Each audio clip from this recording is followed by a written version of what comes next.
Bueno, buenos días a todos. Bienvenidos a este nuevo ciclo de conferencias del lunes de la investigación. Yo soy el profesor Daniel León. Les doy una cordial bienvenida esta mañana de lunes. Para hacer la dinámica de la participación, recuerden que primero apagar sus cámaras y sus micrófonos, tanto de teléfonos celulares como de computador. Las preguntas, yo voy a ser el moderador, entonces las preguntas las hacemos a través del mismo sistema, levantan la mano. Para los que no tengan una buena señal, conectividad o un buen equipo, recuerden que esta transmisión está siendo retransmitida en vivo a través de YouTube y a través del chat de YouTube también pueden hacer sus preguntas. Entonces les doy la palabra a la profe Catalina que nos va a introducir al doctor Suaste. Adelante, Catalina.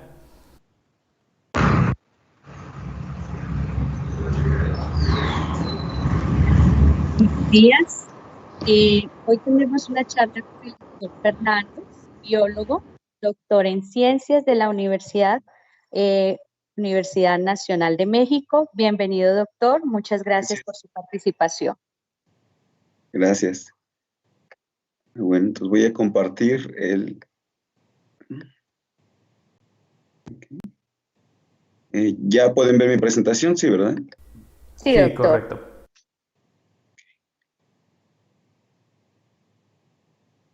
Bien, pues buenos días a todos los asistentes a la charla del día de hoy. Muchas gracias por la invitación. El día de hoy les voy a hablar de un hongo muy particular que es Podosporan serina y particularmente sobre la dinámica celular de los peroxisomas y las mitocondrias. Como bien lo dijo la profesora Catalina, yo estoy en la Universidad Nacional Autónoma de México en un laboratorio que básicamente lo que hacemos es estudiar la dinámica celular y desarrollo sexual en Podosporan serina. Pues bien, la charla de hoy la dividí en 4 puntos. Por el primer punto vamos a abordar lo que es la dinámica celular de manera general. Posteriormente abordaremos lo que es a Podosporan serina como modelo de estudio. Y posteriormente veremos ya particularmente los resultados que hemos obtenido en el laboratorio acerca de la dinámica de los peroxisomas y las mitocondrias, tanto en la etapa vegetativa como en el desarrollo sexual de Podosporan serina. Pues bien, voy a iniciar un poquito esta charla hablando un poquito de la célula eucarionte. Como ustedes ya lo saben, seguramente en cursos de microbiología, la célula eucariota evolucionó a partir de un ancestro procarionte, el cual pues permitió llevar a cabo procesos de compartimentalización al interior de la célula. La mayoría de las células procariotas al parecer no tienen compartimentos, pero si uno echa un vistazo a través de microscopías electrónicas, uno puede ver que dentro de las células eucariotas, desde arqueas, ¿no?, hasta alfas o beta protobacterias, podemos encontrar diferentes mecanismos de compartimentalización asociados a funciones metabólicas. Por ejemplo, los cromatóforos que se encuentran en las bacterias fotosintéticas. Voy a utilizar mi puntero, permítanme.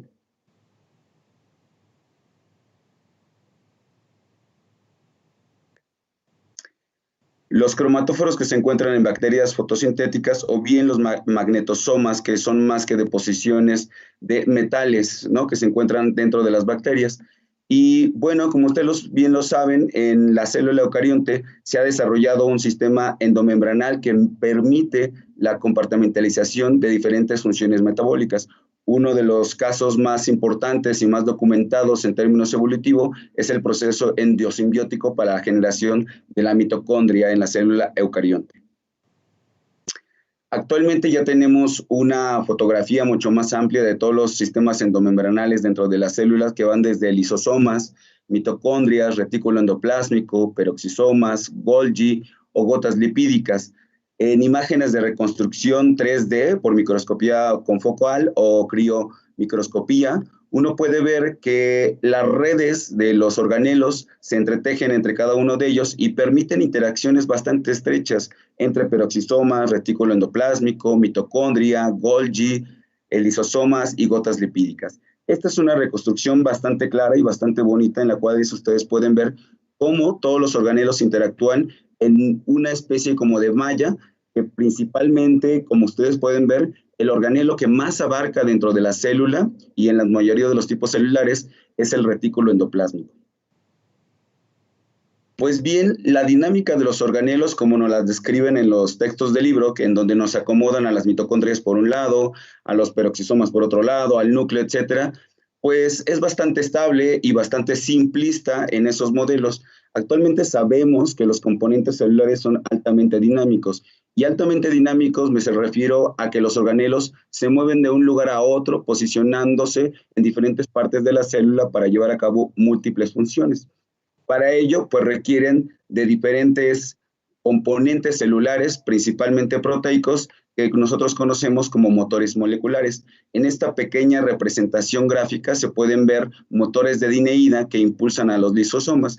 En este caso, aquí, por ejemplo, podemos ver cómo los microtúbulos, que también son estructuras altamente dinámicas y que forman un andamiaje o un sostén para la célula, tienen también una dinámica bastante particular. Lo mismo sucede con organelos como las mitocondrias y el retículo endoplásmico, que son activamente movibles al interior de la célula. ¿Sí? Perdón. Un ejemplo muy claro y muy característico de la dinámica celular es el movimiento que tienen los lisosomas. Los lisosomas se encuentran distribuidos en la célula en dos poblaciones, particularmente una que está cerca del núcleo y otra que está más alejada del núcleo, es decir, a la periferia nuclear. Los lisosomas se adosan al citoesqueleto, particularmente a los microtúbulos, mediante dos tipos de motores moleculares.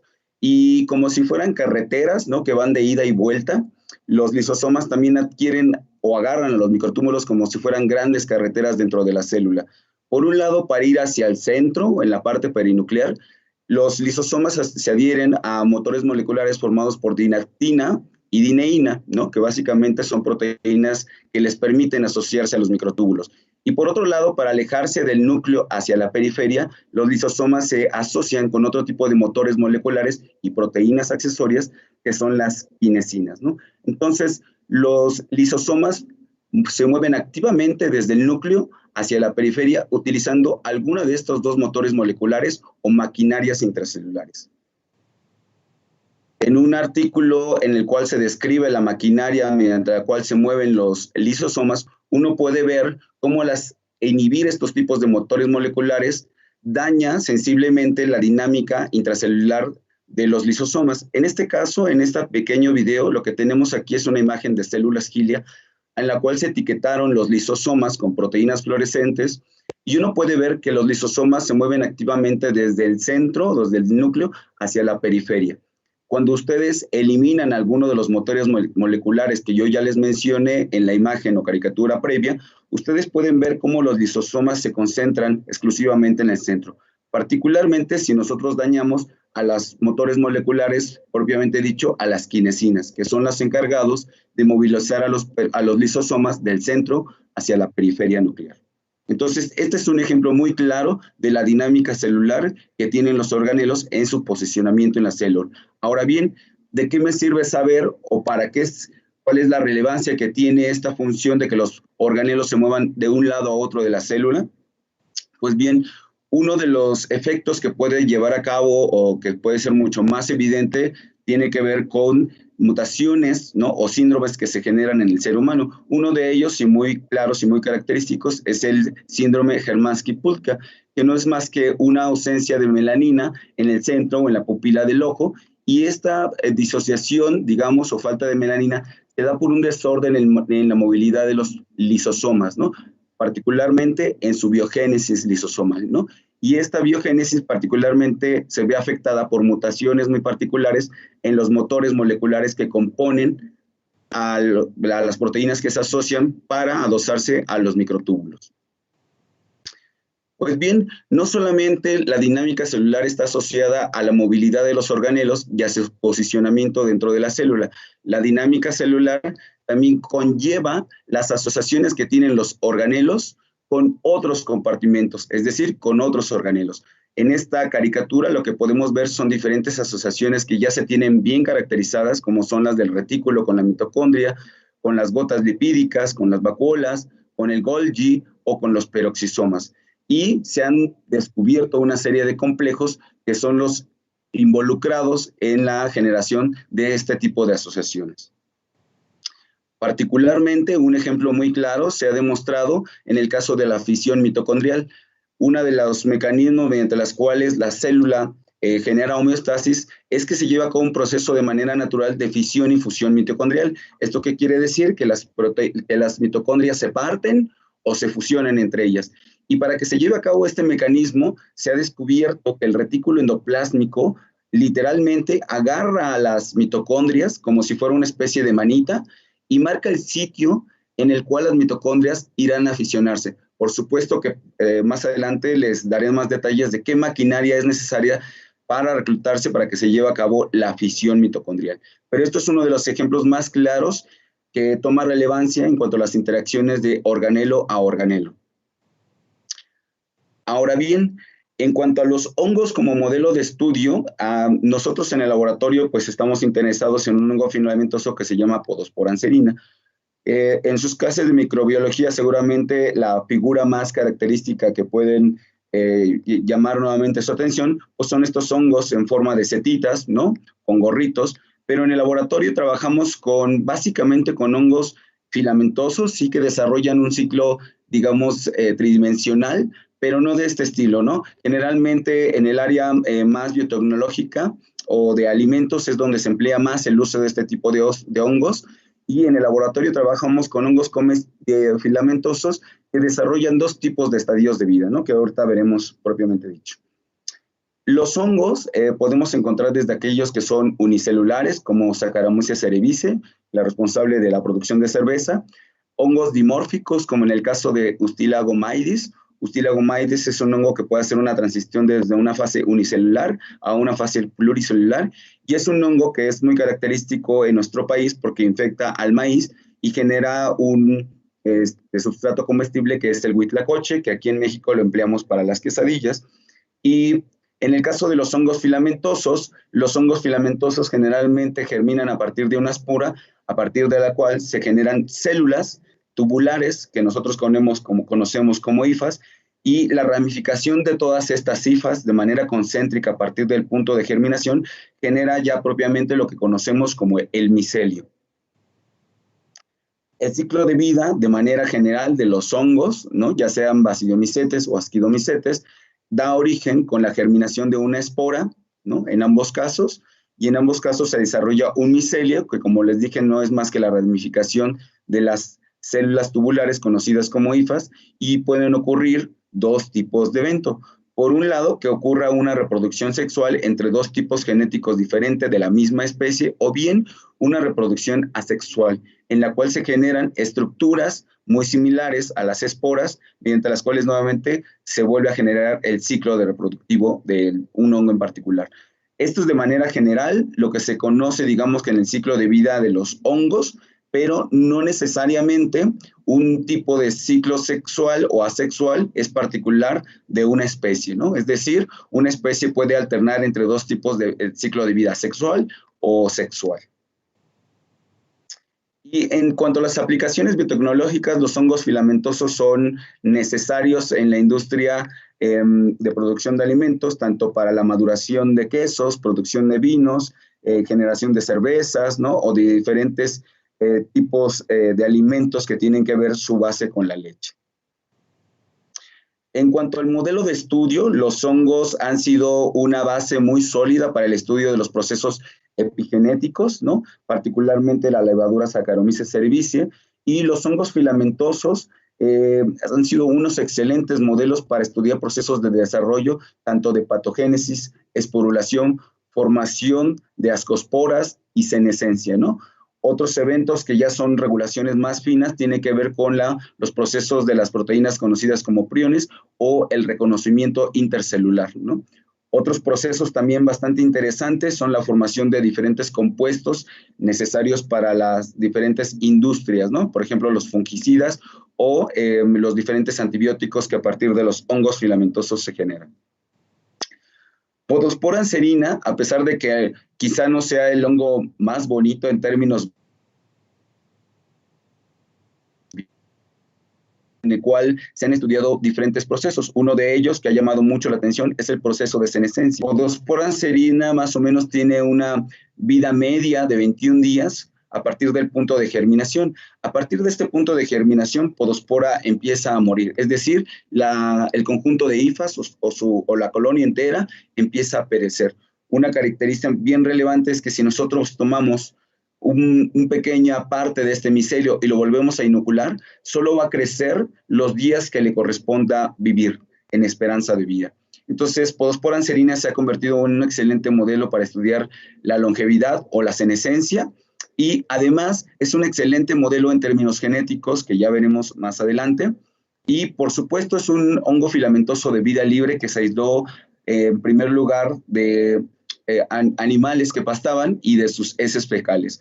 En algunos, seguramente si lo vuelven a revisar por ahí, encontrarán que Podospora se aisló básicamente del excremento, ¿no? O lo conocen como el hongo del excremento, pero por supuesto les quiero comentar que en el laboratorio pues no lo crecemos con una base de excremento, sino que ya lo crecemos con un medio sintético bien delimitado. Pues bien, en Podospora anserina nos hemos interesado por la dinámica principalmente de los peroxisomas, que fue uno de los primeros temas que abordamos en el laboratorio. Y bueno, los peroxisomas son organelos ubicuitos, es decir, que se celulares altamente diversos que tienen y cumplen con muchas funciones metabólicas. Dos de ellas muy relevantes son la beta-oxidación, y que en los hongos se lleva exclusivamente en los peroxisomas, y la detoxificación de especies reactivas de oxígeno. En esta pequeña caricatura les muestro que una imagen en donde se delimita un peroxisoma que solo tiene una membrana celular y proteínas accesorias adosadas a su membrana, y la mayoría de las proteínas que llevan a cabo estas funciones metabólicas se encuentran hacia su interior. En experimentos en el laboratorio hemos observado, ¿no?, que los peroxisomas son bastante dinámicos y pueden modificar tanto su morfología como su abundancia, dependiendo el estímulo que nosotros le demos. En este pequeño trabajo que realizamos en el laboratorio, crecimos a Podospora anserina en una base estándar de crecimiento que es dextrina, que no es más que un lisado de maíz, y etiquetamos a los peroxisomas con una proteína verde fluorescente que nos permite marcar a los peroxisomas y visualizarlo mediante microscopía de fluorescencia. Mediante esta herramienta lo que pudimos ver es que los peroxisomas en un tubo, en una célula hifal o en una hifa, podemos ver que están distribuidos como pequeños focos de localización. Cuando nosotros generamos diferentes tipos de estrés o estímulos, por ejemplo, crecer al hongo en un medio que solo contiene ácido leico, es decir, un ácido graso como única fuente de carbono, lo que observamos es que hay un incremento en la producción o biogénesis de los peroxisomas. Y esto, como ya les mencioné, se refuerza porque solo la beta-oxidación, es decir, el metabolismo de ácidos grasos, se da en los peroxisomas. Por otro lado, cuando nosotros exponemos a los peroxisomas a un daño por peróxido de hidrógeno, lo que observamos es que los peroxisomas pasan de ser estos pequeños focos de localización a pequeñas estructuras alargadas. Y eso mismo lo observamos cuando se les da un estrés por frío, ¿no?, o un estrés por calor, en el cual los peroxisomas vuelven a tomar su tamaño, ¿no? Pero es mucho más evidente cuando vemos a los peroxisomas por un estrés por frío, en el cual vemos cómo estos organelos se alargan. Por tanto, esta es una característica muy particular de los peroxisomas, que puedan cambiar su morfología dependiendo del estímulo y su abundancia. En esta imagen, es de nuestro grupo de trabajo, lo que hicimos fue etiquetar peroxisomas con la proteína verde fluorescente GFP, la cual lleva una señal de localización peroxisomal. Y por otro lado, con una proteína del lumen del peroxisoma, que es una proteína, una enzima de la vía de la beta-oxidación, y la marcamos con una proteína fluorescente mCher. Con ambos marcadores lo que ustedes pueden ver es la dinámica de los peroxisomas en este pequeño video, y pueden ver cómo estos focos de localización, que aquí en una imagen se ven estáticos, son bastante dinámicos. Y nuevamente me refiero a la dinámica, es que dan pequeños trayectorias de ida y vuelta a lo largo de una hifa.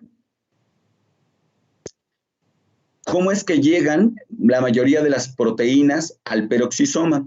Como ya les mencioné, en el peroxisoma, dependiendo del tipo celular, se van a llevar a cabo diferentes funciones metabólicas. Por tanto, el peroxisoma debe de funcionar como una especie de mini fábrica metabólica y por tanto requiere dentro de él múltiples enzimas.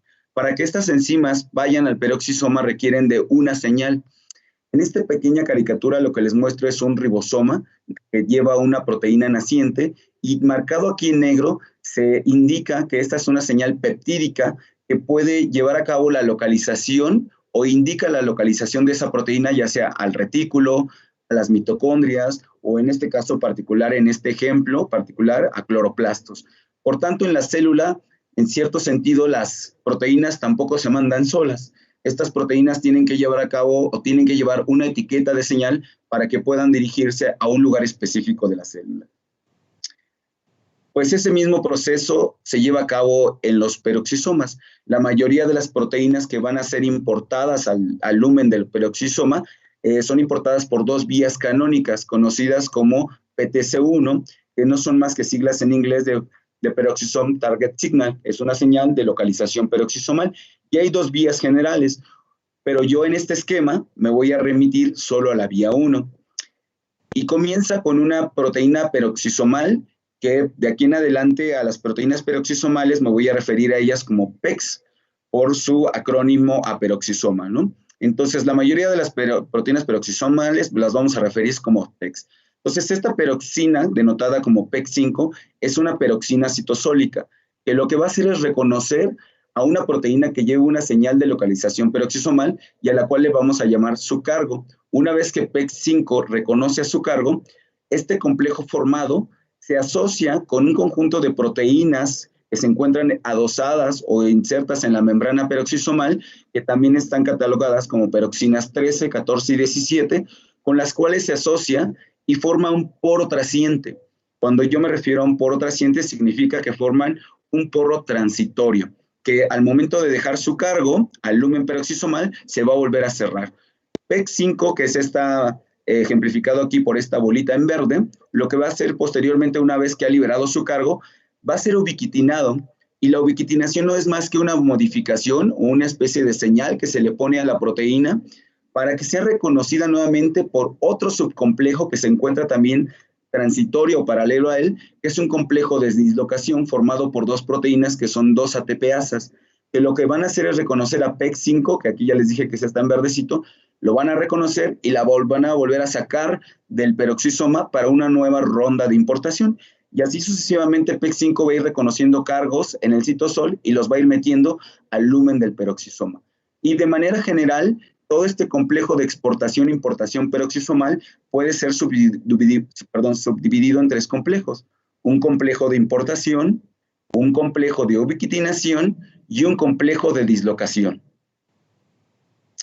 Los peroxisomas, como ya vieron, pueden tener cierto número de puntos o focos localizados en una hifa o bien incrementarse. Pues actualmente se conoce que los peroxisomas pueden ser formados por dos vías. Una que es la vía de novo y otro que es la vía de fisión de peroxisomas. Por un lado, los peroxisomas se pueden formar a partir de peroxisomas ya preexistentes.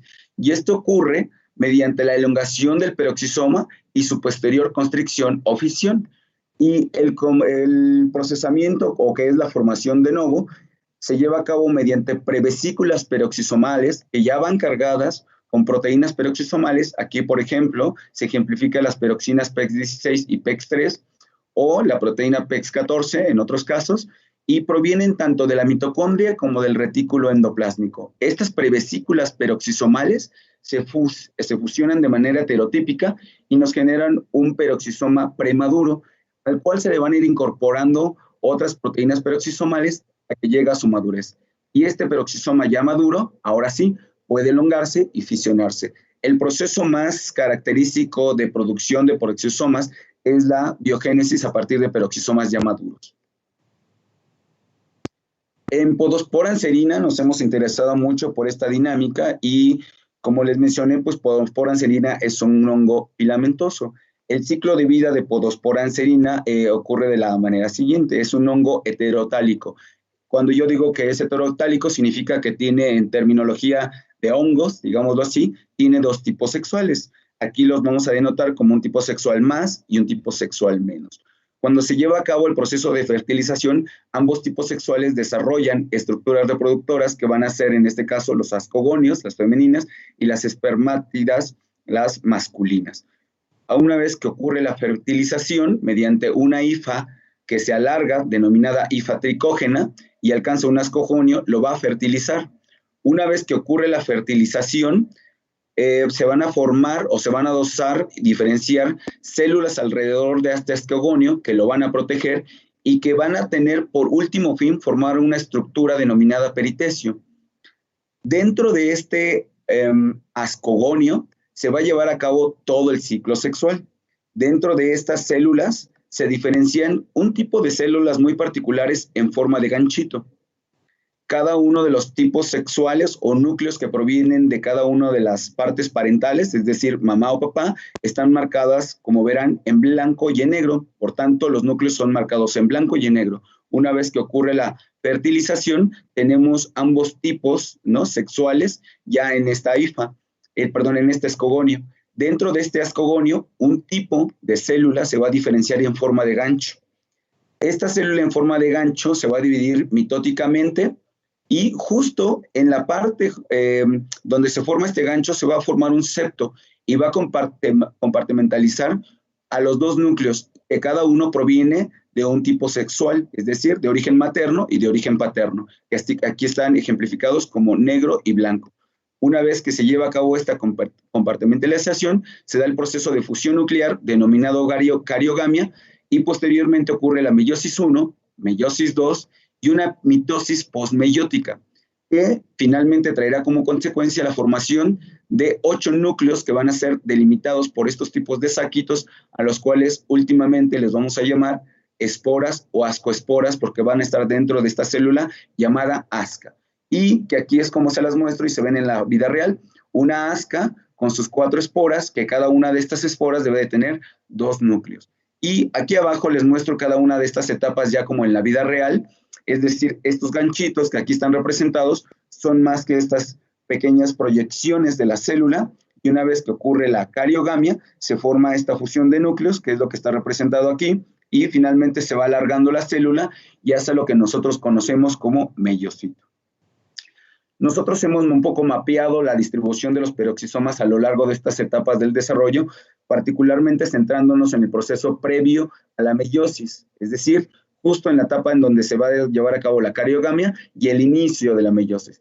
Como ustedes pueden ver, peroxisomas marcados con la proteína de la beta-oxidación FOX2 son bastante abundantes, tanto en las primeras etapas del desarrollo, refiriéndome a los procesos de cariogamia, y posteriormente durante la etapa que ya conocemos como meiosis 1, y en donde podemos ver que es una profase, digámoslo así, y podemos ver que la distribución de los peroxisomas es bastante homogénea a todo lo largo de esta célula meiótica.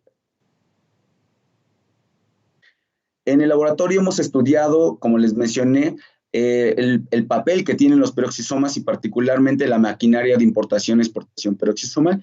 Hemos visto que realizar a cabo mutantes, es decir, quitar genes que tienen que ver con la maquinaria de importación-exportación peroxisomal, que expliqué brevemente, tiene un efecto muy particular en la interrupción del proceso de la cariogamia. ¿Qué significa esto? Como ya les mencioné, justo el proceso antes de la cariogamia, 2 núcleos provenientes de la parte materna y paterna se compartimentalizan, ¿no?, y forman, digamos, una célula dicariótica. Esta célula dicariótica posteriormente se fusiona en un proceso de cariogamia y así inicia ya lo que es propiamente la meiosis 1 y tiene como consecuencia final la formación de 4 esporas. En el caso de mutantes de la maquinaria de importación-exportación peroxisomal, hemos visto que las células, una vez que tienen mutaciones en estos genes peroxisomales, se quedan arrestadas en esta etapa de célula dicariótica. Es decir, no ocurre una transición hacia la parte de meiocito. Y como ustedes pueden ver, el fenotipo que observamos de estas células son arborescencias de gancho. ¿Esto qué quiere decir? Que esta célula que está aquí no puede llevar a cabo cariogamia. La célula de acá abajo se fusiona y forma otro gancho, y como no puede formar otro gancho, sucesivamente todas las células conjuntas van haciendo arborescencias de pequeños ganchitos. Y entonces esta es una mutante que está interrumpida en la meiosis o el desarrollo meiótico en Podospora enserina. En el laboratorio hemos encontrado que diferentes proteínas de la maquinaria de importación-exportación peroxisomal tienen efectos muy particulares en el desarrollo meiótico, y háblese de desarrollo meiótico en esta progresión, en la transición de la etapa dicariótica a la formación del meyocito. Y hemos hecho diferentes o analizado diferentes mutantes de la maquinaria de importación y exportación peroxisomal y hemos visto que no todas las mutantes o componentes de esta maquinaria son necesarios para la progresión. Como les mencioné, hay dos vías generales mediante las cuales uno puede meter proteínas al peroxisoma. Y estas vías están controladas por la peroxina 5 y la 7, que controlan estas dos vías designadas PTC1 y PTC2. Curiosamente, estas dos peroxinas convergen en el mismo poro de translocación y en ambos casos la mutación de estos dos genes no afecta el desarrollo de meiótico. ¿Esto qué quiere decir? Que la progresión de la meiosis se continúa. En cambio, cuando se muta un correceptor de esta vía, que es otra proteína accesoria a la vía de importación PTC2, junto con el correceptor PEX13, que está asociado al poro del peroxisoma, la vía de progresión de la meiosis se ve interrumpida. Durante todo este trabajo lo que hicimos fue analizar todos los componentes de la maquinaria de importación y exportación peroxisomal y los resultados que obtuvimos fueron los siguientes. Por un lado, lo que hicimos primero fue analizar si había defectos en todas estas proteínas peroxisomales del aparato de importación, que aquí están ejemplificadas, y saber si irlas quitando o irlas mutando tenía un efecto en alterar la importación de proteínas al interior o al lumen del peroxisoma.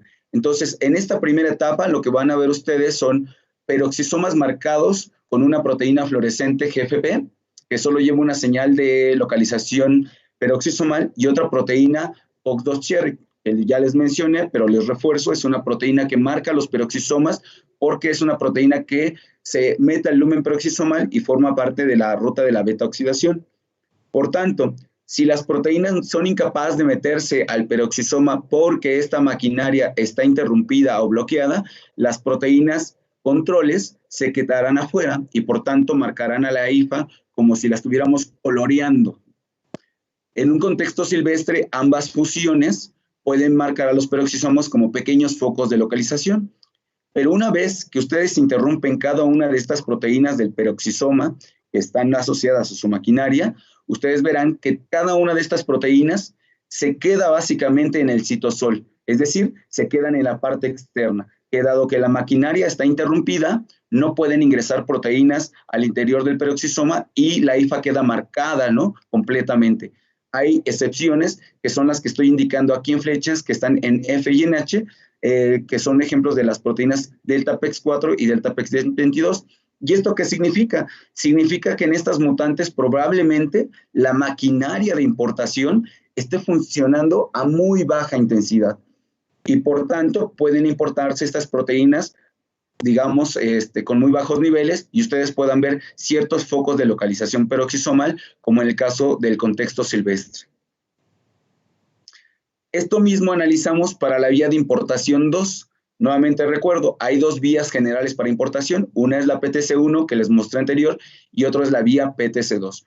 En este caso, estoy mostrando el ejemplo en una segregación, digamos, de células en las cuales nosotros podemos ver que al hacer una cruza, digamos así, heteróziga, perdón, de un contexto mutante con un contexto silvestre, ustedes pueden ver que en cierta población hay esporas que van a estar afectadas en la importación de componentes al interior del peroxisoma y por tanto no pueden ser marcadas con una proteína, ¿no?, de importación peroxisomal 2 o una proteína verde fluorescente.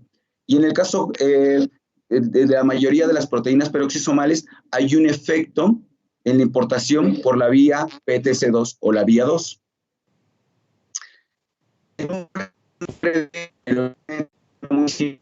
Lo que se está poniendo aquí es que, por un lado, tenemos un marcador de peroxisomas, que es la proteína POX2, que está etiquetada con la proteína verde fluorescente, y al meterse el peroxisoma, lo colorea completamente.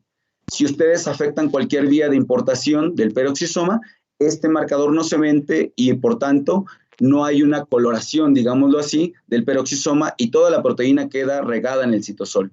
Lo mismo ocurre con otro tipo de marcadores, pero en este caso en particular, porque vamos a ver ahora la biogénesis peroxisomal, vamos a utilizar otro tipo de marcador que no se va a ingresar al peroxisoma, sino se va a anclar a la membrana, que es la proteína peroxisomal PEX14. PEX14 forma parte del poro del peroxisoma y siempre está anclada a la membrana. Por tanto, si yo etiqueto con una proteína verde fluorescente, en lugar de marcar al peroxisoma todo completo en su interior, lo único que voy a hacer es delimitar como su membrana o marcar toda su estructura. Y nosotros vamos a analizar a esta proteína que solo marca el límite del peroxisoma en diferentes contextos de las mutantes peroxisomales. Como pueden ver, esta es la dinámica de esa proteína peroxisomal PEX14 etiquetada, junto con la proteína FOX2-CHR. Y si pueden seguir un poquito las flechas, verán que justo pasa eso, lo que les había mencionado de cómo se colorea todo un peroxisoma, y lo van a ver aquí en rojo. Y como pueden ver, también los esquemas en los libros o los diagramas que a veces hacemos son bastante simplistas porque los peroxisomas no son del todo redondeados. En esta imagen con focal ya de alta resolución, uno puede ver que los peroxisomas son más bien como churritos, ¿no? Y la proteína PEX14, dado que es de membrana, verán que forma pequeños parches discretos a lo largo de todo el peroxisoma, ¿no? Entonces, esta es la dinámica que tienen dos diferentes proteínas para marcar a los peroxisomas. Pues bien, como ya les dije, la mayoría de las proteínas peroxisomales afectan la importación, es decir, que se metan proteínas al peroxisoma, pero no sabemos si siguen existiendo remanentes de peroxisomas. ¿Qué quiere decir? Que aunque le hayamos vaciado el peroxisoma de sus componentes, estas membranas siguen existiendo en la célula, y a esas membranas nosotros le conocemos o las llamamos en la literatura como fantasmas peroxisomales. ¿Y cómo los podemos distinguir? Con este tipo de etiquetas o este tipo de proteínas que nos permiten visualizar a las membranas peroxisomales como PEX14-GFP. Entonces, en un contexto silvestre, ustedes tienen aquí el etiquetado de los peroxisomas con esta proteína y pueden ver que se ve muy parecido a lo que ya había mostrado con otra proteína de fusión. Y cuando nosotros lo vamos analizando en los diferentes contextos genéticos de las proteínas peroxisomales, vemos que efectivamente sigue habiendo fantasmas peroxisomales, pero que hay dos casos muy particulares en donde la población de fantasmas peroxisomales disminuyó, quedan relegados al primer tercio de la proteína. Y lo que es más, si nosotros hacemos una observación detallada de esa región, vemos que esos pequeños peroxisomas o esos remanentes de peroxisomas quedan agrupados alrededor de estas pequeñas vacuolas que se generan en el primer tercio de las hifas de podospora anserina, que son estas pequeñas bolitas. Cuando nosotros analizamos con más detalle, marcando a las células de podospora anserina con una tinción que es FM64, que lo que hace es marcar todo el sistema endomembranal de podospora anserina y por tanto delimitando la hifa, y seguimos marcando a PEX14-GFP, es decir, los remanentes de los peroxisomas, ustedes pueden ver que con más detalle prácticamente ya no hay peroxisomas en esa mutante, y particularmente en estas mutantes PEX1, PEX6 y PEX26, que solo para recordarles un poco, son las componentes del sistema de dislocación. Y al afectar este sistema de dislocación, lo que se ve es que ya no existen fantasmas peroxisomales, pero que parece que se están agrupando en la parte final o en el último tercio de la hifa, y forman estos agregados bastante extraños. Cuando algo que pensábamos por qué se estaban agrupando esas pequeñas masas no verdes, que por supuesto eran producto de la fluorescencia de PEX14, lo que nos sugería es que estos peroxisomas pudieron haberse estado degradando, dado que ya no son funcionales. Un proceso dentro de la célula que es bastante útil para degradar organelos completos que ya no son funcionales es un proceso conocido como autofagia. Este proceso de autofagia literalmente forma membranas alrededor de los organelos hasta que los rodea y posteriormente los lleva a una vacuola mucho más grande, que lo que lleva a cabo es la degradación de todo el organelo en todos sus componentes. Esto es como se vería, tener una vacuola con el peroxisoma marcado aquí en azul, que es un poco más una tinción más artificial, pero lo que uno puede ver es que se forma una especie de fagosoma alrededor del peroxisoma y posteriormente es, si uno lo puede decir así en términos coloquiales, tragado o comido por el lisosoma, ¿no? Hasta que este es degradado. Quisimos analizar con más detalle si eso ocurría en nuestras células y lo que observamos fue lo siguiente. Está marcado, digamos, el último tercio de la hifa, que yo ya les he mencionado que es con esta proteína que solo marca la membrana del peroxisoma, y la hifa y su sistema endomembranal está marcado con un colorante que se llama FM64, Y lo que ustedes pueden ver cuando ven la colocalización es que efectivamente se forma el fagosoma alrededor de estas estructuras ya no propiamente dichas que pertenecen a los peroxisomas, y que literalmente los tragan o se los comen al interior de la vacuola para llevar a cabo el proceso de degradación. Entonces, con esto concluimos nosotros que el deletar las proteínas de la maquinaria de dislocación generaba en Podospora anserina un proceso de pexofagia, y esto es no más que eliminación selectiva de los peroxisomas. En resumen de esta parte, lo que nosotros encontramos es que al analizar casi todas las mutantes del complejo de importación-exportación peroxisomal, como ya les mencioné, ocurre un defecto en la transición de la parte de cariogamia hacia la parte de meiosis. Y recuerden, quiero reafirmar que a esta estructura, ya una vez que se llevó a cabo la fusión de núcleos y que se alargó esta célula, la denominamos meiocito. Es básicamente esta estructura que aquí les pongo y que bastante en esta citología que obtuvimos en el laboratorio podemos ver las diferentes etapas, desde la etapa de Crozier, la etapa de cariogamia y la etapa de meiocito, y que tiene como consecuencia final del desarrollo 4 esporas con 4 núcleos. Estas tinciones están en fluorescencia, marcados con fluorescencia, y los núcleos están teñidos con un colorante que marca específicamente el DNA, que es el DAPI. Entonces, la mayoría de las mutantes de la maquinaria de importación y exportación peroxisomal nos genera un fenotipo de Crozier, lo cual quiere decir que tienen un efecto en la progresión del desarrollo meiótico de Podospora anserina, y para hacerlo más simplista, quiere decir que ninguno de estas mutantes desarrolla esporas. Finalmente, en esta parte del proyecto lo que quisimos analizar es saber que, como ya les había dicho, ninguna de las vías de importación generales parecían afectar el desarrollo meiótico, y esto era bastante extraño porque si uno lo pensaba en términos de que si tenemos solo 2 puertas para entrar al peroxisoma, entonces ¿cómo le hace, ¿no?, la célula para intentar llevar a cabo una molécula de señalización y que controle la meiosis?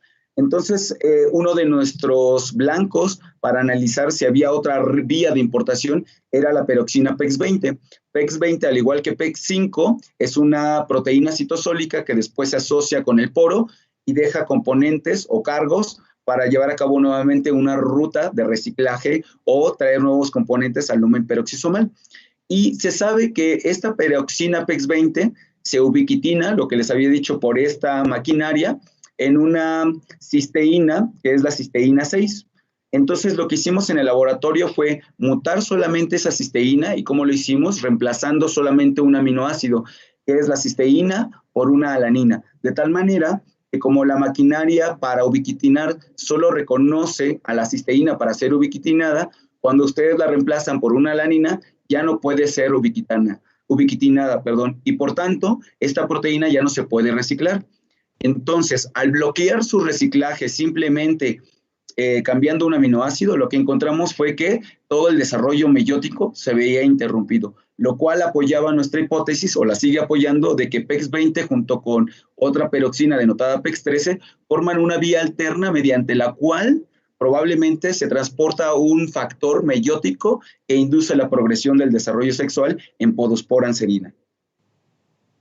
Y la figura completa de esta etapa de investigación quedó en verde, son las peroxinas que no son requeridas para la inducción de la meiosis, y en rojo las peroxinas que son requeridas para la inducción de la meiosis. Y como ya les mencioné, propiamente dicho, el correceptor PEX20 con la peroxina PEX13 parecen ser necesarios y promover una vía alterna para la progresión del desarrollo meiótico, que nuevamente hago énfasis, es toda esta parte.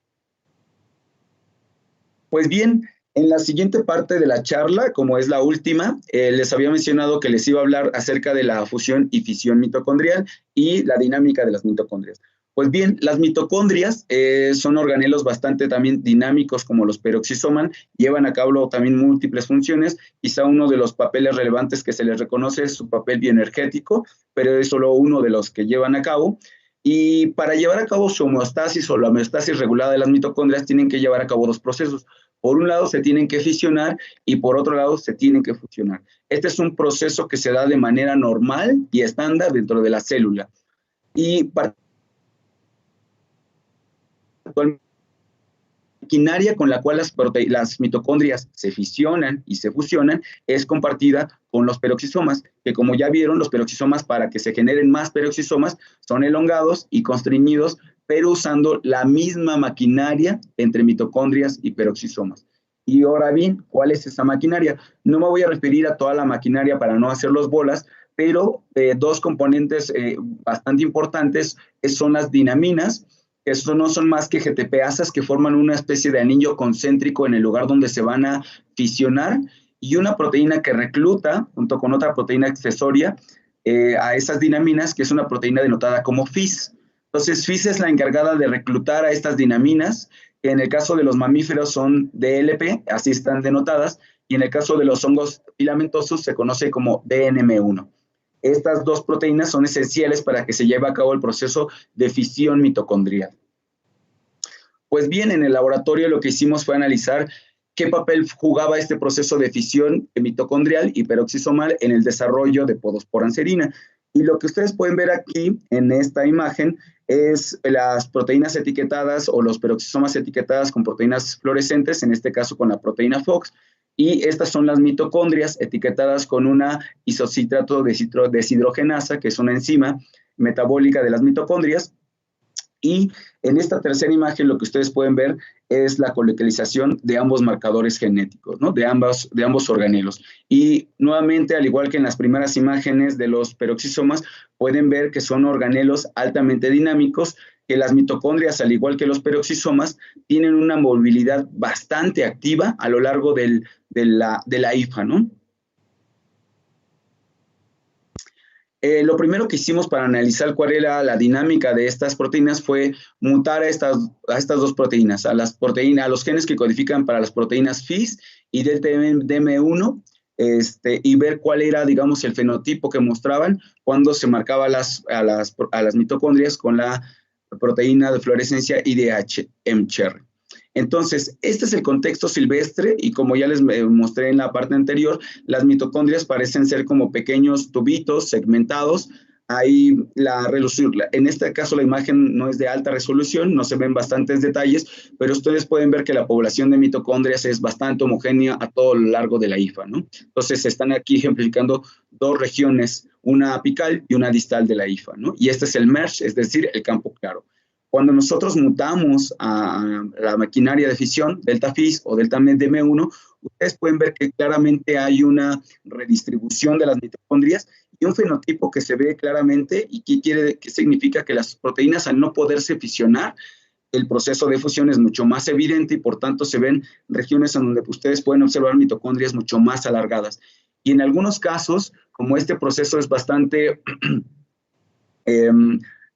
regulatorio, digámoslo así, las proteínas tienden a colapsarse, ¿no? Por este proceso incrementado de fusión, y ustedes pueden ver estos pequeños, literalmente círculos de color rojo, que no son más que aglomerados o colapsamiento de muchas mitocondrias, ¿no? Y pueden ver que hay una distribución bastante heterogénea, ¿no?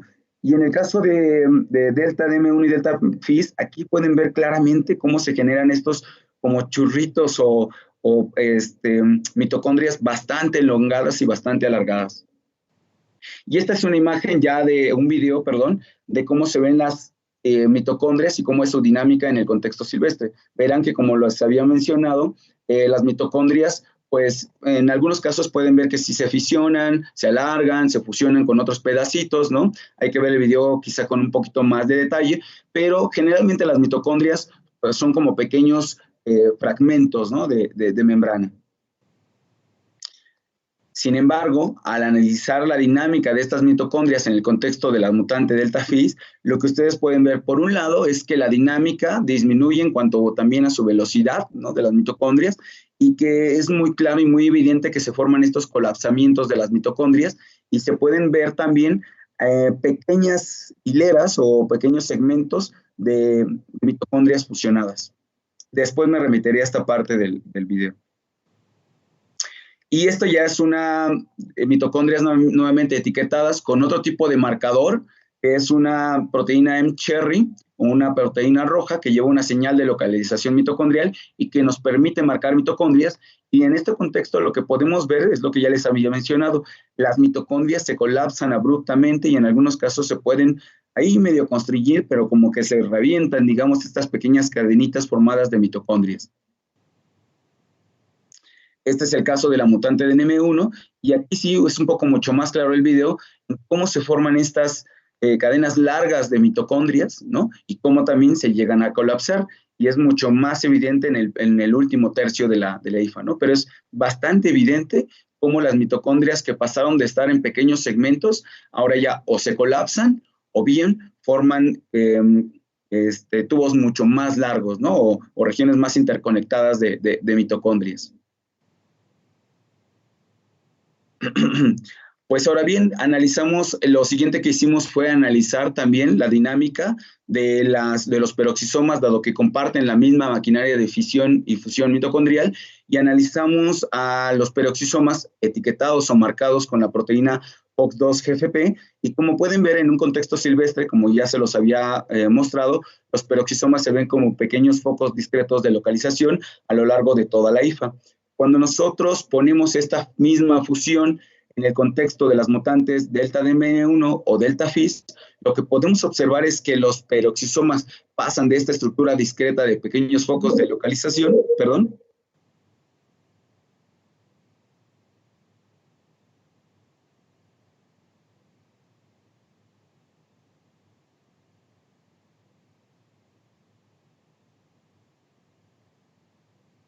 Ok.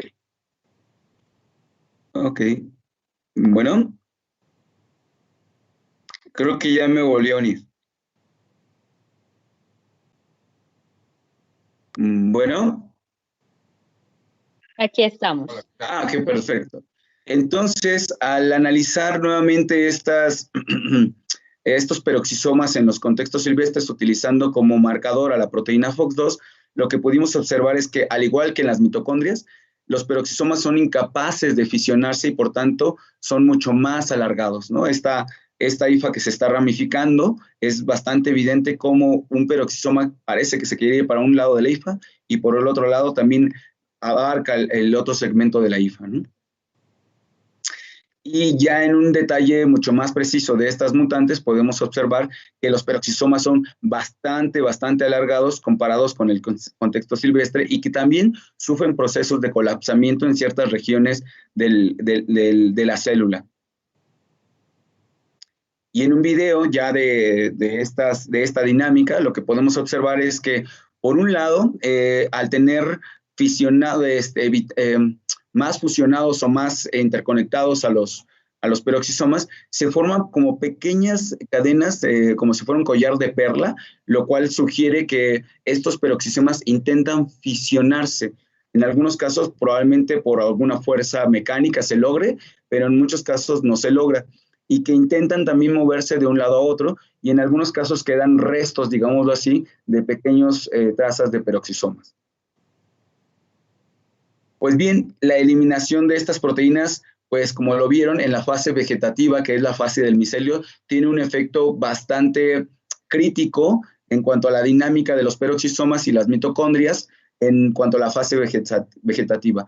Pues ahora lo que hicimos fue analizarlos justo en todas estas etapas del desarrollo sexual de Podospora anserina. Y en la primera parte que les muestro van a estar marcadas la primera transición que va desde la etapa de cariogamia a la etapa 1 de la meiosis, que es la formación del meiocito, y en esta etapa lo que ustedes pueden ver, al menos en estas imágenes de fluorescencia, en azul siempre estamos marcando los núcleos o el DNA, tanto nuclear como mitocondrial, y con la proteína FOX2, en este caso etiquetada con la proteína mCherry, podemos visualizar a los peroxisomas. Y entonces lo que ustedes pueden ver es que en todas estas etapas del desarrollo, es decir, de A a E, hay una distribución homogénea de los peroxisomas en un contexto silvestre, lo cual no ocurre en el caso de las mutantes delta FIS o delta DNM1, en lo cual ustedes pueden ver tanto peroxisomas mucho más elongados en los dos casos. Aquí tenemos marcados a los peroxisomas tanto en rojo como en verde, y lo que ustedes pueden ver que en ambas mutantes hay una elongación de los peroxisomas. pero lo que es más es que no hay una segregación clara de peroxisomas hacia la parte en donde se encuentran las células dicarióticas. Y que recuerden que la célula dicariótica está, por ejemplo, aquí ejemplificada en B, es aquella en donde ya ocurrió una aceptación y quedan dos núcleos provenientes de cada tipo parental. Y en cada uno de estos casos, por ejemplo, se ve que no hay una segregación adecuada de peroxisomas hacia las células dicarióticas. Por otro lado, al pasar a la siguiente fase de la meiosis, lo que nosotros observamos es que, por un lado, en el contexto silvestre, los peroxisomas se distribuyen homogéneamente, pero que en el caso de las mutantes de la maquinaria de fisión, por un lado lo que se ve es que los peroxisomas se acumulan más hacia el centro, ¿no?, de lo que es el meiocito, y por otro lado se ven bastante colapsados. Y esto, posteriormente, se los mostraré con más detalle, tiene un efecto en la distribución de los núcleos. Y finalmente, en la parte en donde se encuentran ya la formación de las esporas, lo que nosotros podemos ver, al igual que en la parte anterior, es que hay una distribución anormal o heterogénea en este caso de los peroxisomas, ¿no?, que están etiquetados aquí con FOX2 en verde o en rojo, y pueden ver que hay una distribución tanto en ambas mutantes, delta DM1 o delta FIS. Los peroxisomas se distribuyen heterogéneamente, a diferencia de un contexto silvestre. Y esto también es bastante evidente en su distribución ya en las esporas que empiezan a madurar. Hay una distribución heterogénea de los peroxisomas en las esporas formadas.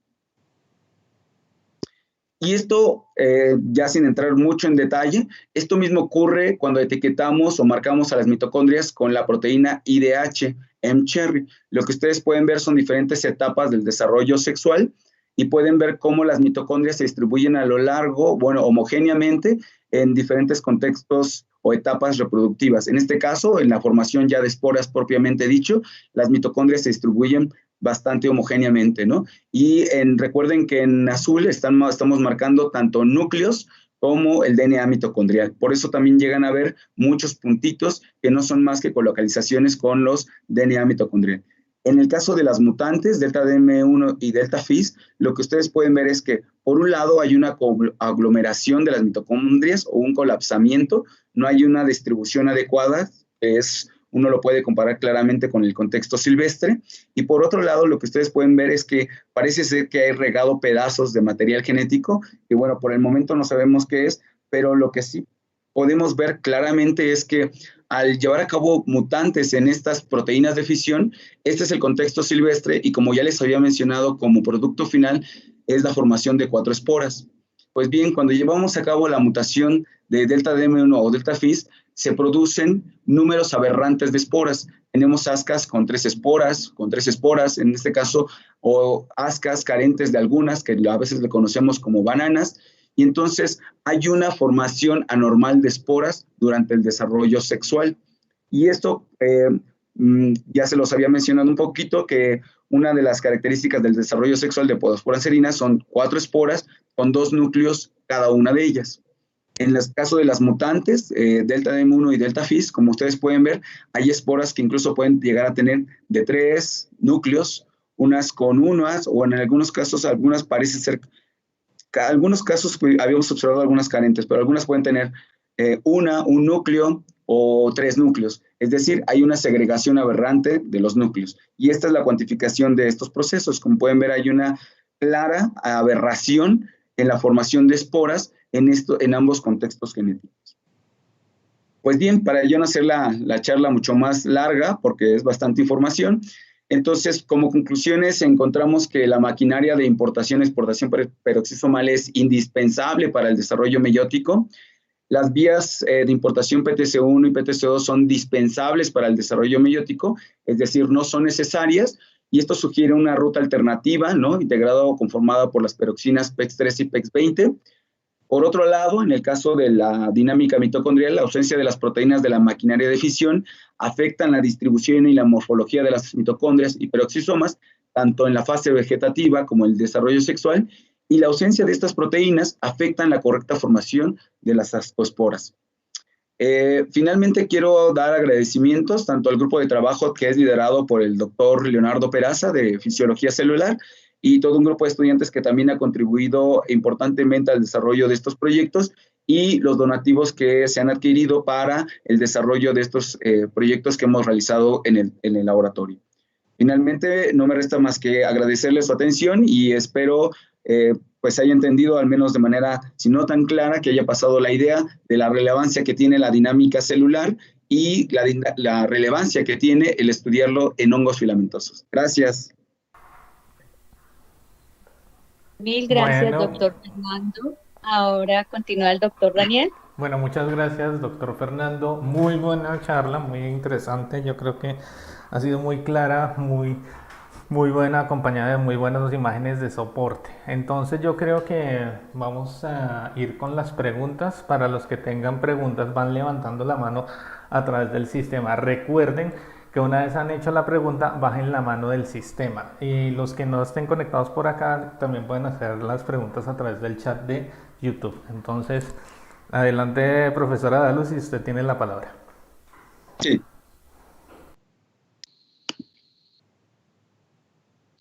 Buenos días. Buenos días. Doctor Fernando, muchísimas gracias. Créame que fue fascinante escucharlo, mostrarnos toda esa dinámica de interconexión de organelas tan interesante, como decía el profe Daniel, con ese sustento tan impresionante de fotos. Mi pregunta, y me perdona que sea un poco antropocéntrica, es, ¿considera usted que de aquí podemos esperar algo de utilidad hacia mamíferos? Muchas gracias. De hecho, es bastante relevante o lo importante de lo que preguntan. No puse algunos ejemplos ya más particulares en mamíferos, pero por ejemplo, uno de los casos más sonados es la dinámica mitocondrial en el caso de desarrollo de patologías como el Alzheimer. Se ha demostrado ya que teniendo mutaciones en los motores moleculares que afectan el movimiento de las mitocondrias hacia los sitios de sinapsis, tiene un efecto ya a la larga en el desarrollo de enfermedades neurodegenerativas como es el Alzheimer. En el caso de los peroxisomas, también se sabe que mucha de la maquinaria, es decir, de todas las proteínas que componen la maquinaria de importación peroxisomal, son bastante conservadas desde hongos, levaduras, hasta mamíferos. Y también muchas mutaciones de ellas generan desórdenes genéticos en humano, que en el caso del desarrollo fetal, en muchos casos son letales. Muchísimas gracias. Sí. Ok, profesor Siller, adelante, tienes la palabra. ¿Qué tal? ¿Cómo está, doctor? Buenas tardes. Nuevamente también para agradecer esta presentación, ha sido extremadamente valiosa, muy demostrativa. Las imágenes, los videos llegan al punto y demuestran otra faceta ahí de lo que conocemos, pues, en las figuras que uno ve en los textos, cómo es realmente, cómo se da la vida celular. Claro, exacto. Muy linda la presentación, muy didáctica. Y bueno, yo tengo también unas preguntas relacionadas. Uno era justamente sobre el potencial modificaciones en la senescencia de estos hongos que pudieran ser trasladados hacia células o mamíferos, por un lado, es decir, se ha visto que pudiese modificarse para lograr la senescencia, debido a que, como lo describía, pues, la participación que tiene mitocondria y peroxisomas en este sentido. Y el otro es estos métodos de tinción de Cherry, GFP, lo hicieron a través de marcaje con anticuerpos hacia estas proteínas, o fue por introducción con vectores recombinantes para la formación de las proteínas. Ok. El primero, sí, el marcaje, bueno, voy a responder la segunda porque es un poco más técnica. El marcaje que hicimos sí fueron etiquetados, digamos, en locus. Se hizo la construcción para hacer un reemplazo genético del gen silvestre por una proteína ya fusionada, y nos aseguramos, por ejemplo, tanto que estuviera secuenciada esa clona, que no tuviera ningún defecto. ¿Esto qué quiere decir? Que tuviera el mismo crecimiento que la cepa silvestre, que pudiera complementar alguna mutación que si ya la tuviéramos en el laboratorio. Pero básicamente todas estas construcciones, a excepción de del colorante que les dije que es FM464, que ese sí es un colorante comercial. La mayoría de ellas fueron fusiones in locus. Otras, un par de ellas, que son estas proteínas como GFP-PTC1, es decir, son proteínas que fluorescentes a las cuales solo se les agregó 3 aminoácidos, que es una señal de localización peroxisomal, y se introdujeron mediante vectores intrans, es decir, ¿esto qué quiere decir? En alguna parte del cromosoma se insertó, ¿no? Pero también nos aseguramos muy bien que ninguna de estas fusiones, ¿no?, tuviera un efecto ya per se sobre la dinámica o sobre la morfología de los organelos a estudiar. Esa es la parte, digamos, de las construcciones que ustedes vieron, observaron en la mayoría de los videos. Y en el caso de la digamos, longevidad o de la senescencia, efectivamente, bueno, en el caso de Podospora anserina es un modelo bastante interesante, como lo mencioné al inicio, para el estudio de la senescencia. En nuestro caso particular, ya había salido un pequeño articulito en el cual también habían hecho alguna mutación de esta maquinaria de fisión y habían visto que parecía que afectaba un poco la longevidad. ¿Esto qué quiere decir? Recuerdan que al inicio les comenté que Podospora anserina tenía, digamos, una tasa de crecimiento más o menos de 21 días, que llega más o menos en promedio a 12 centímetros, ¿no? Digamos, al borde de una caja más o menos estándar de Petri. Lo que nosotros observamos es que al mutar la proteína, sobre todo la delta FIS, observamos que Podospora anserina no solamente duplicaba su esperanza de vida, sino la triplicaba, ¿no? Entonces esto soportaba un poquito lo que ya se sabía un poco en la literatura, que al alterar la maquinaria de fusión y fisión mitocondrial tenía un efecto sobre la longevidad de ciertos organismos.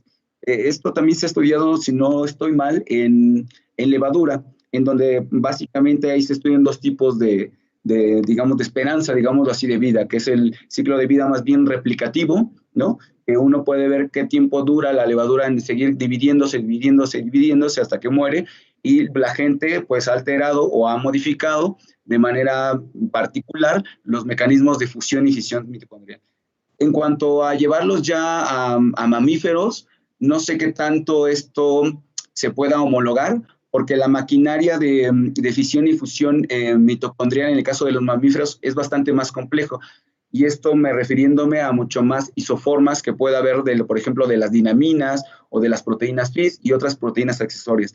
Entonces, a pesar de que sí es un proceso que parece ser que por ahí va, en el caso de los hongos, en mamíferos no se sabe tanto por lo complejo que es la maquinaria y que todavía no se ha dilucidado con totalidad. Ok, muchas gracias. Bueno, muchas gracias. ¿Alguien tiene preguntas? ¿Alguien más?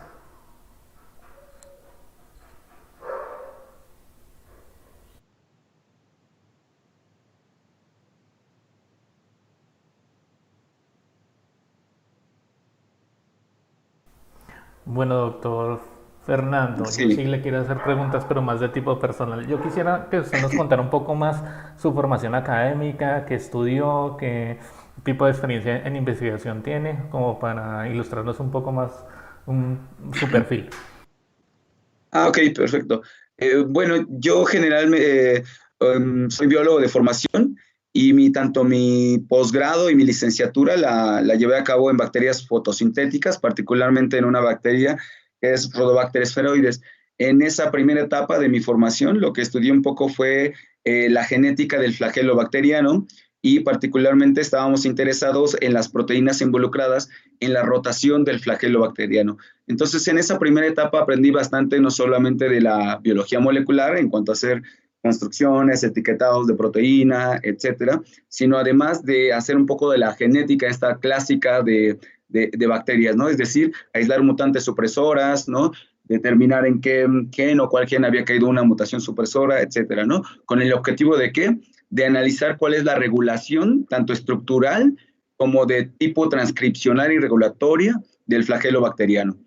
Posteriormente de ahí me fui un poquito siguiendo con bacterias fotosintéticas, me fui a la parte de bioquímica y estábamos estudiando los cromatóforos, que son como estas unidades energéticas que lo que hacen es catalizar la disociación del pirofosfato, ¿no? A monómeros de fosfato, que son moléculas que se generan tanto, por ejemplo, de reacciones, por ejemplo, de elongación de nucleótidos, etcétera, ¿no?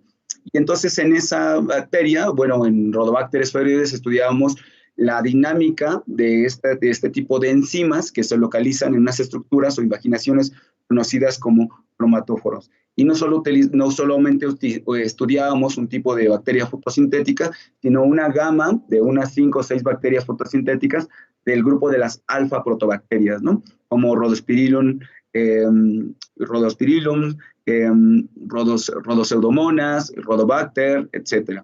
Posteriormente de ahí di un gran salto a un campo que también pues, ya tiene bastantes años que yo diría de moda, que es la epigenética, y ahí empecé a estudiar los RNAs no codificantes largos y los mecanismos epigenéticos que controlan, en este caso el modelo de estudio era el pollo, los genes globina, ¿no? de la sangre del pollo, ¿no? Y cómo se iban expresando mediante mecanismos epigenéticos. Y también en paralelo lleva a cabo estudios sobre mecanismos de regulación del gen del retinoblastoma humano en líneas de cáncer. Y ese fue como mi gran salto, ¿no? Entonces, en esa parte, pues aprendí mucho de las herramientas epigenéticas, como son pues los chips, que son básicamente las inmunologías, etcétera, muchos análisis que tienen que ver ya propiamente con epigenética.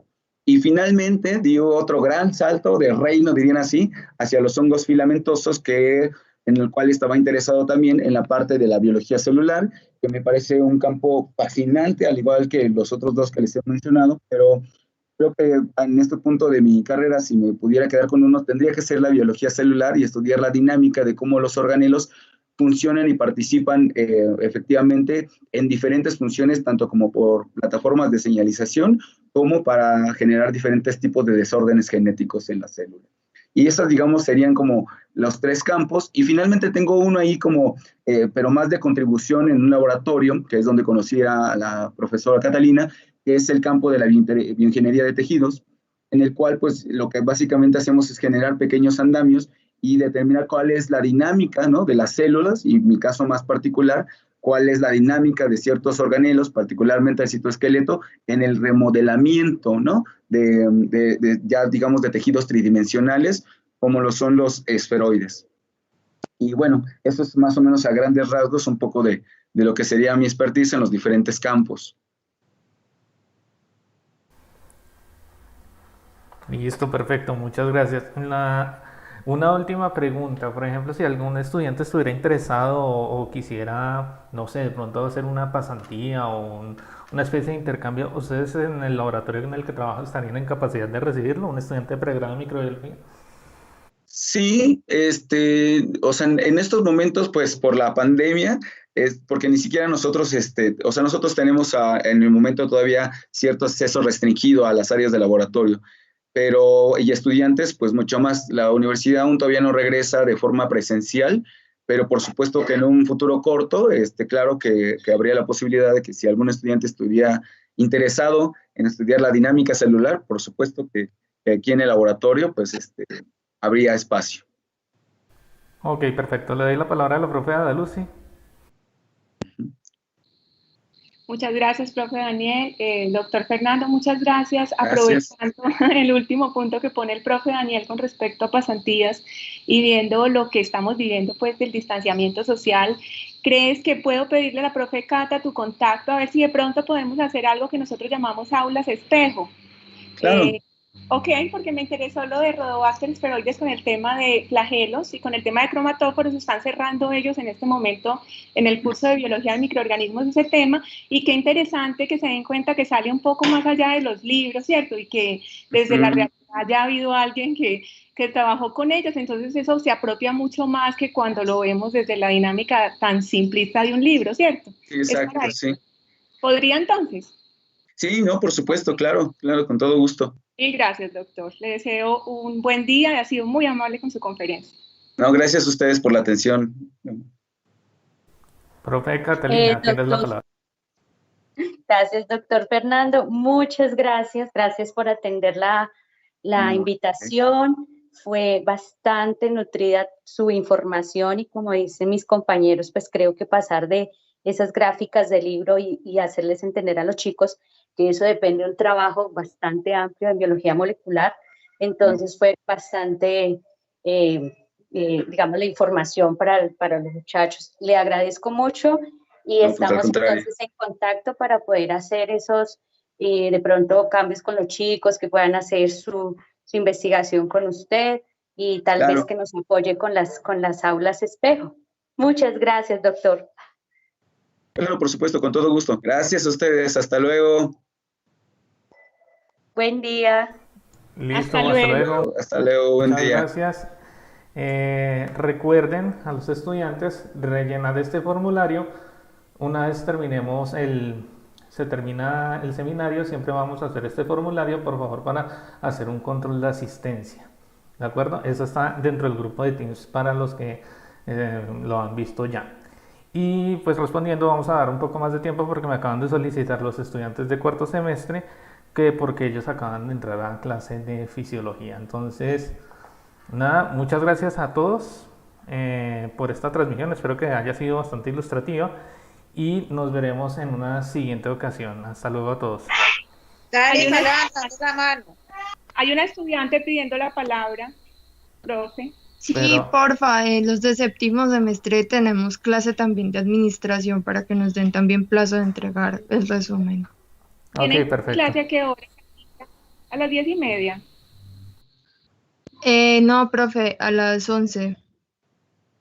Ok, hay que hablar porque recuerden que este espacio va hasta las 11:10 y no solamente es el espacio para el lunes de la investigación, sino que es el espacio para organizar cualquier otra actividad que tengamos como programa, ¿cierto? Igual Entonces, recuerde, porque además profe, a queremos... Lucy, que el formulario está abierto hasta las 2 de la tarde. Es decir, se No, les no, está dando no un me espacio. preocupa. Pero si necesitan más espacio, se les puede habilitar el horario hasta las 6 de la tarde. Yo no creo que haya ningún problema. No me preocupa tanto por la diligencia del formulario, sino porque el espacio está señalado entre las 9:30 a las 11:10 de la mañana, ¿cierto? Porque el objetivo es que sí, les tenemos el tema de investigación, pero además están los temas que vamos a desarrollar como programa, ¿cierto? Entonces puede ser que tengamos algún invitado de alguna área específica, por ejemplo, de internacionalización o algo así por el estilo, y el espacio puede necesitarse.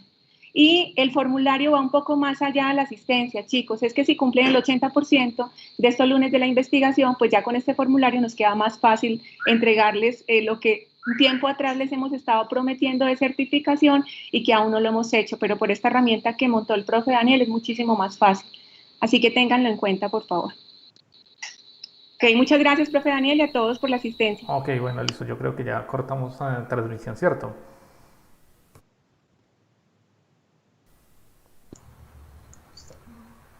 Ok, muchas gracias a todos. Nos estaremos viendo en el siguiente lunes de la investigación.